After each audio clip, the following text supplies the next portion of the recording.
So the story of this movie about my father started in Linville, North Carolina. My wife comes from a very wealthy family, and we would go there. We still do every 4th of July.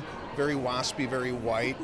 And I come from a working middle class family, so it was kind of like these two worlds colliding while I was up there. And I had the idea of doing a movie where, basically loosely based on my life, where these two families kind of come together. And yes, there's differences, but ultimately at the end of the movie you see that, although there's differences, people get along. So I never thought this thing would get made. I wrote it with my buddy Austin Earl, and next thing you know, Robert De Niro loves it, and now we're in Alabama shooting the damn thing. So it was crazy.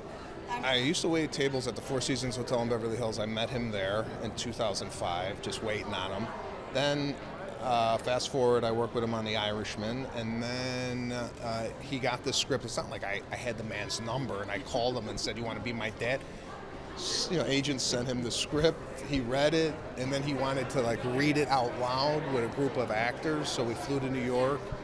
He read it out loud, and then afterwards, it wasn't like, "Oh yeah, no, I'm gonna We left, and next thing you know, it was like, "Yeah, I want to do this." And he was in between projects. We put it in between two of his other movies, and now I'm here hosting CinemaCon.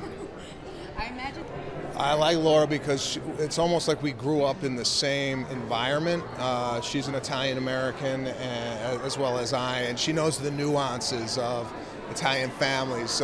Some of the movie is a little cultural, so you have to have somebody that kind of understands the family dynamic in an Italian family. Not that you have to be Italian to understand what's going on, but just like little nuances that, even some of the Italian words, she knows Italian more than I do, so she was kind of giving him Italian words to say. It was very important to have her on board.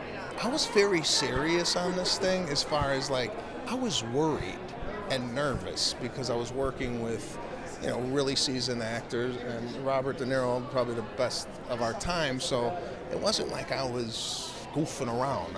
They all cut, and I went back to my lines and whatnot, so I wasn't really funny as far as the class clown on set at all.